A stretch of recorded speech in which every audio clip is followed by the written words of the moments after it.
Muy bien. Bueno, el día de hoy, el día 26 de marzo del año 2021, coincide, bueno, siendo las 8 de la noche, coincide este horario y esta fecha con el 14 de Nisan en el calendario judío, que es el calendario hebreo en realidad. No es que sea judío, sino que es hebreo. Y esto significa que este día se hacen los preparativos para celebrar la Pascua que se estaría celebrando el día de mañana a esta misma hora. Hoy prácticamente es un Shabbat para los judíos. Ellos están en este momento celebrando este día como un Shabbat normal, pero es un día especial porque es un Shabbat que se junta con una celebración. Por lo tanto, se le conoce como Shabbat alto. Es un Shabbat, eh, vamos a decirle, Shabbat de Shabbat, porque es un día muy especial, que además de ser día de reposo, es una celebración sagrada. Y en una fecha como hoy, precisamente en los tiempos de Moisés, se estaría haciendo el sacrificio del cordero. Pero todo empieza mucho antes, y es lo que vamos a ver en esta ocasión. Vamos a ver el libro de Éxodo a partir del capítulo 11. Hoy estaremos recordando este evento. Eh, hemos hablado ya en otras ocasiones algunas referencias sobre la Pascua. Hemos hablado en las escuelas dominicales sobre algunos simbolismos, pero hoy quiero que veamos no solamente la parte histórica, sino también la parte que habla del microcosmos, es decir, de nosotros mismos y de nuestro interior, pero también la parte profética, la parte que tiene que ver con el plan de salvación. Y vamos a darnos cuenta de que quizá como personas cristianas hemos estado confundiendo y hasta omitiendo algunas partes muy importantes de la Pascua. Y bueno, pues vamos a comenzar. Voy a compartir también en pantalla la, la escritura para que ustedes también puedan seguirla. Casi no me gusta hacer mucho esto porque la idea es que ustedes lo tengan en sus escrituras personales. Mm, ok, ahí sí se alcanza a ver, ¿verdad? Sí. Ok, comenzamos desde el versículo 1 y bien, hermana María Luisa, ¿me puede ayudar con los versículos del 1 al 3, por favor? Sí, dice, y Jehová dijo a Moisés, jamás traeré y sobre Egipto después de la de aquí de la cada uno pida y cada uno a su vecina objetos de plata y de oro. Y Jehová dio gracia al pueblo dio gracia al pueblo ante los ojos de los egipcios. También Moisés era considerado un gran hombre en la tierra de Egipto, a los ojos de los siervos de Faraón y a los ojos del pueblo. Muy bien, muchas gracias. Ok, aquí prácticamente está iniciándose el gran evento que permitiría que los hijos de Israel salieran de Egipto. ¿Cuál es la instrucción que da el Señor en esta ocasión, en esto que acabamos de leer?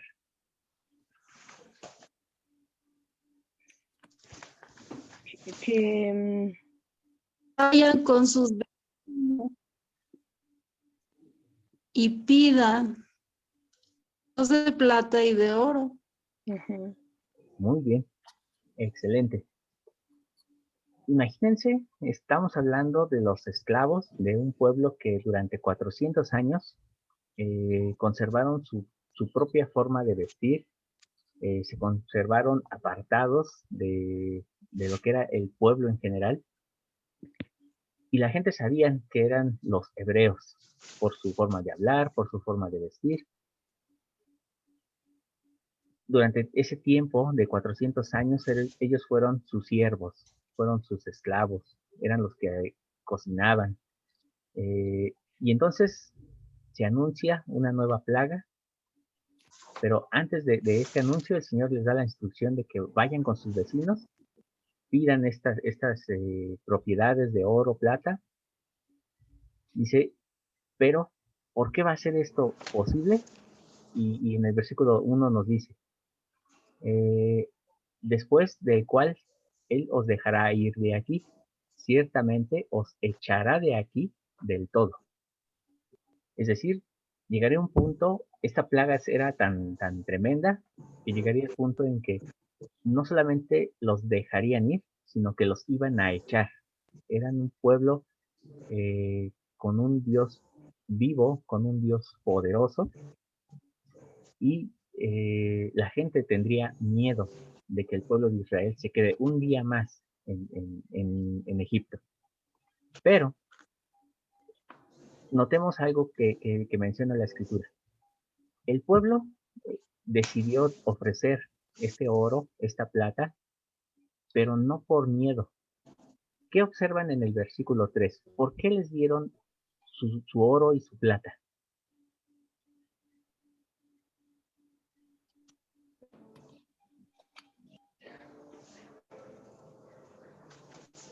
Porque Dios les dio gracia, ¿no? Para que pudieran darles estos objetos. Exactamente. Esta es quizá la parte que a veces no contamos mucho de esta historia. Pero muchos egipcios creyeron en el mensaje de Moisés.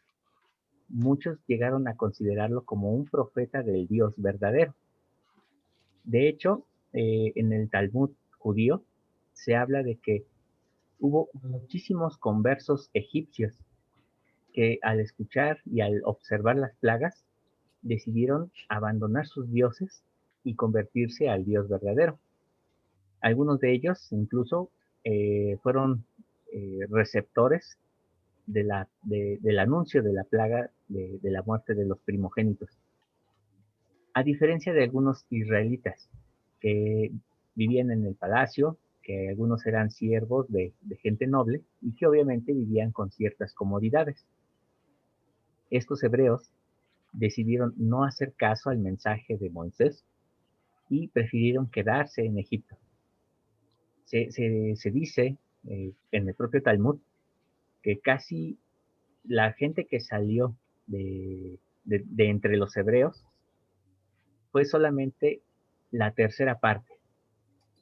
Es decir, muy poquita gente en comparación de la que decidió quedarse en Egipto. Pero esta cantidad aumentó gracias a que muchos egipcios decidieron salir porque aceptaron al Dios verdadero y muchos de estos egipcios pusieron las marcas en sus puertas, aún desafiando la orden de Faraón. Entonces ellos hallaron gracia, los hebreos hallaron gracia ante los egipcios y reconocieron que eran pueblo de Dios. Aquí la pregunta sería, ¿qué hizo el pueblo para hallar esa gracia? Y hago esta pregunta de una forma retórica para que pensemos un poco en qué podemos hacer nosotros como pueblo para que la gente que nos vea pueda decir, esos mormones son pueblo de Dios, realmente son santos de los últimos días. ¿Qué podemos hacer de manera personal para que nosotros podamos hallar gracia ante los pueblos de toda la tierra? ¿Qué podríamos hacer? obedecer en todo lo que el Señor nos manda, porque obedeciéndolo y viviéndolo como nos muestra Jesucristo, ellos se van a dar cuenta de que en nosotros hay algo diferente. ¿Y cuál es esa diferencia? Que nosotros creemos en el Dios vivo y aceptamos a Jesús como lo que es nuestro Salvador y seguimos sus mandamientos, sus enseñanzas. Muy bien, hermana. ¿Qué más podríamos hacer? Pensemos en esta situación en la que nos encontramos en una pandemia. Estamos en medio de una plaga mundial. ¿Qué podríamos hacer como santos de los últimos días para que la gente diga, este es pueblo de Dios?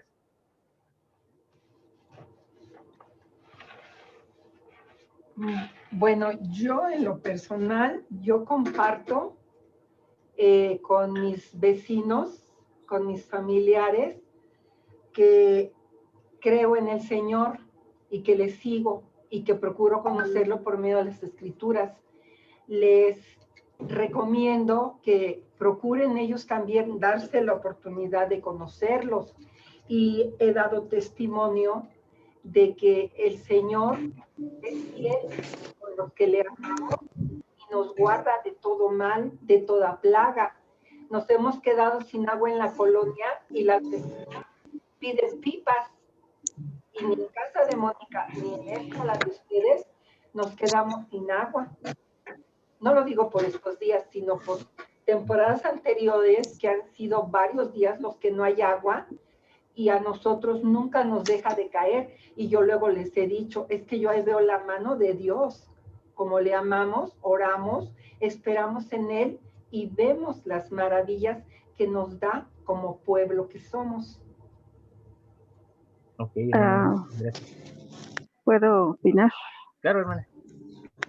Creo que debemos de, dice el Señor, caminar la siguiente milla, ¿no? Entonces, junto con ellos.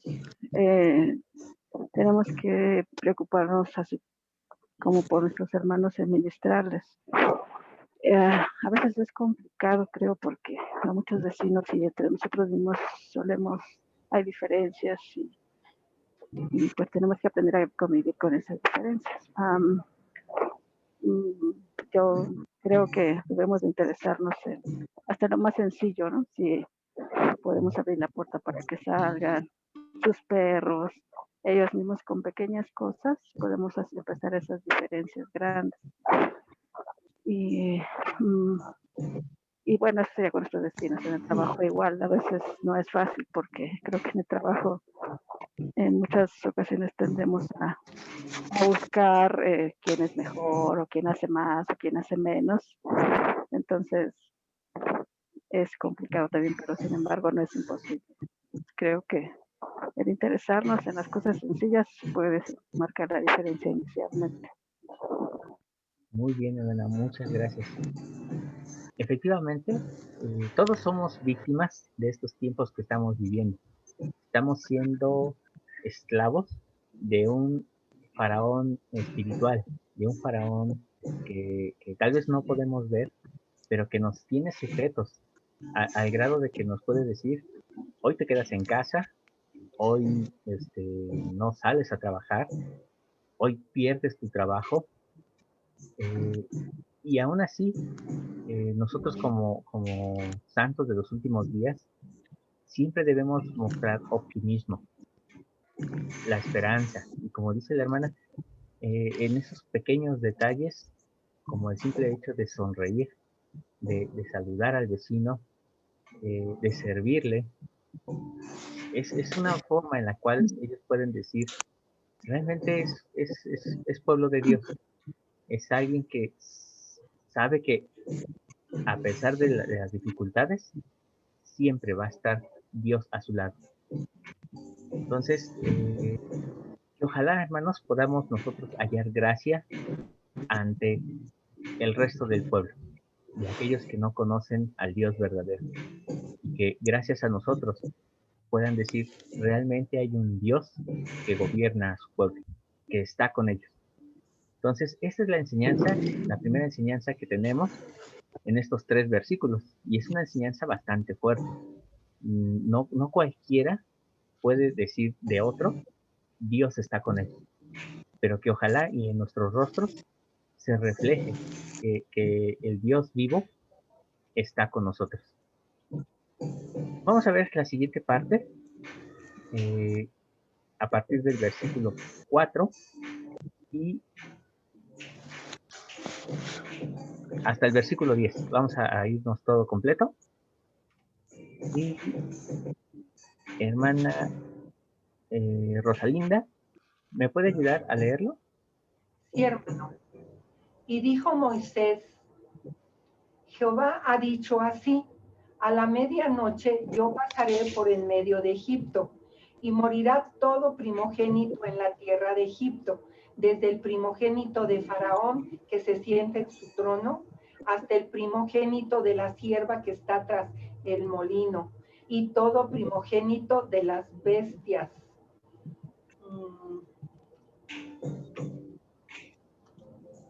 Y habrá gran clamor por toda la tierra de Egipto, cual nunca hubo ni jamás habrá. Pero contra todos los hijos de Israel, desde el hombre hasta la bestia, ni un perro moverá su lengua, para que sepáis que Jehová hará diferencia entre los egipcios y los israelitas, y descenderán a mí todos estos tus siervos, inclinados delante de mí dirán, sal tú y todo el pueblo que te sigue, y después de esto yo saldré. Y salió muy enojado de la presencia de Faraón. Y Jehová dijo a Moisés, Faraón nos oirá para que mis maravillas se multipliquen en la tierra de Egipto. Y Moisés y Aarón hicieron todos estos prodigios delante de Faraón. Mas Jehová había endurecido el corazón de Faraón. Y ahí ya me quedé. De Faraón. Y no dejó salir a los hijos de Israel fuera de su país. Muy bien. Ok. Hermana Miriam, ¿contra quién era la plaga?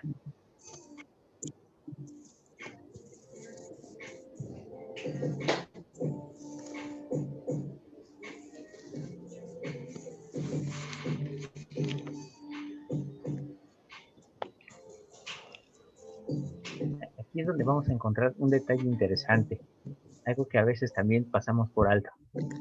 Entonces, aquí la pregunta es, ¿contra quién era la plaga?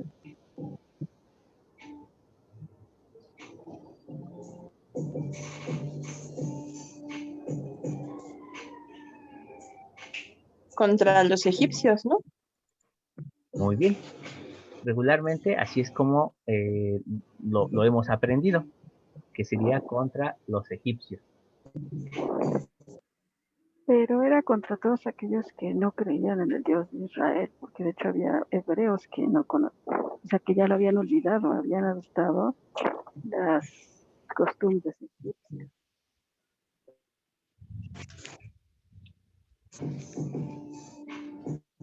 ¿Okay? Perdón, Erwin, ¿a quién es el mensaje? ¿A mí?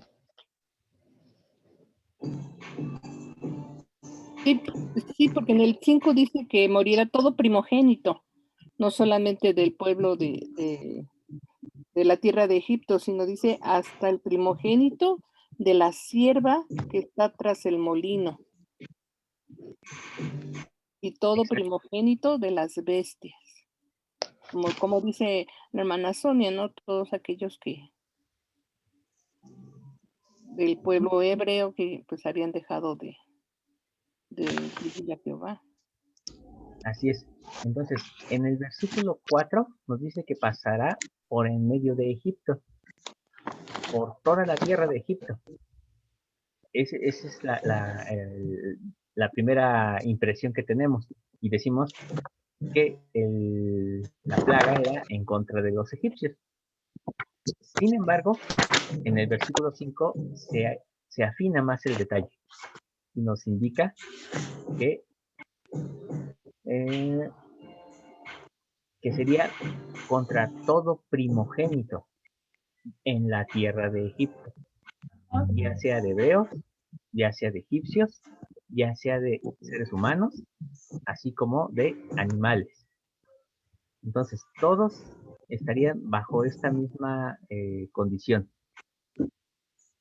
Cualquiera que no estuviera dispuesto a creer en este mensaje de Moisés, entonces tendrían que padecer por esta plaga. Y bueno, solamente en la última parte se indica que Faraón, bueno, que Jehová endureció el corazón de Faraón, pero eh, en realidad sabemos que fue el propio Faraón el que endureció su propio corazón. Hay un punto en el que ya no hizo caso a este mensaje. Hermanos, esta parte de los primogénitos es muy importante porque si nosotros creemos que la plaga era en contra de Egipto, entonces vamos a pensar que posteriormente, en un futuro, cuando vengan los juicios del Señor, serán en contra de los que no son miembros de la iglesia. Es decir, cuando estamos hablando de las señales del Apocalipsis. Y esto es incorrecto. Sería algo así como decir, bueno, todos los gentiles, los que no aceptan el Evangelio, Dios los va a castigar. Y a todos los miembros de la iglesia los va a salvar. Y ese es un grave error. El juicio que vendrá por parte del Señor en los últimos días será un juicio parejo, que agarrará tanto a gentiles como a miembros de la iglesia.